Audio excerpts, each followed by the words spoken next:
David takes a census. Satan rose up against Israel and caused David to take a census of the people of Israel.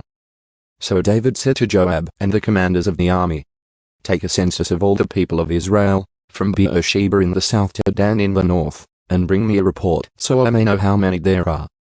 But Joab replied, "May the Lord increase the number of his people 100 times over." "But why, my lord the king, do you want to do this? Are they not all your servants? Why must you cause Israel to sin?" But the king insisted that they take the census, so Joab traveled throughout all Israel to count the people.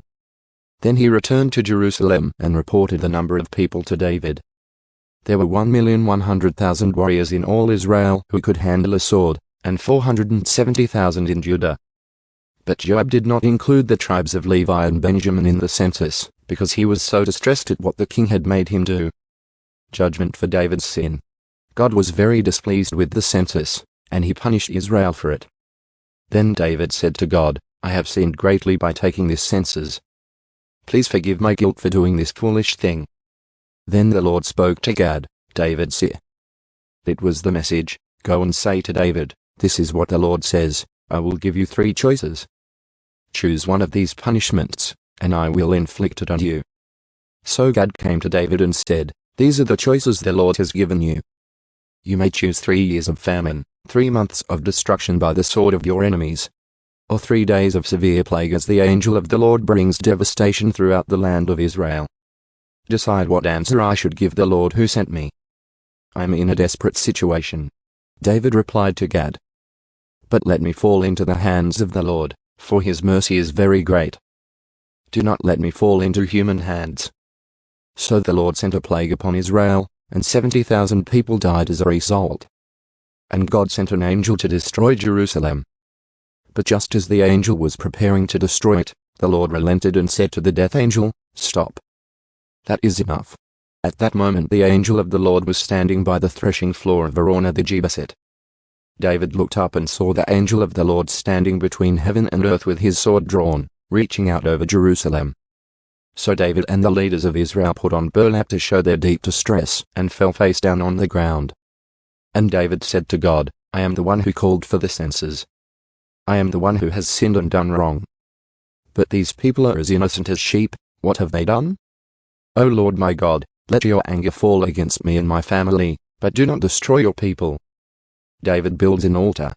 Then the angel of the Lord told Gad to instruct David to go up and build an altar to the Lord on the threshing floor of Araunah the Jebusite.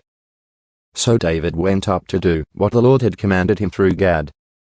Araunah, who was busy threshing wheat at the time, turned and saw the angel there. His 4 sons, who were with him, ran away and hid. When Araunah saw David approaching, he left his threshing floor and bowed before David with his face to the ground. David said to Araunah, "Let me buy this threshing floor from you at its full price. Then I will build an altar to the Lord there, so that he will stop the plague." "Take it, my lord the king, and use it as you wish," Araunah said to David. "I will give the oxen for the burnt offerings, and the threshing boards for wood to build a fire on the altar, and the wheat for the grain offering. I will give it all to you." But King David replied to Araunah, "No, I insist on buying it for the full price. I will not take what is yours and give it to the Lord. I will not present burnt offerings that have cost me nothing." So David gave Araunah 600 pieces of gold in payment for the threshing floor. David built an altar there to the Lord and sacrificed burnt offerings and peace offerings. And when David prayed, the Lord answered him by sending fire from heaven to burn up the offering on the altar. Then the Lord spoke to the angel, who put the sword back into its sheath. When David saw that the Lord had answered his prayer, he offered sacrifices there at Araunah's threshing floor. At that time the tabernacle of the Lord and the altar of burnt offering that Moses had made in the wilderness were located at the place of worship in Gibeon. But David was not able to go there to inquire of God, because he was terrified by the drawn sword of the angel of the Lord.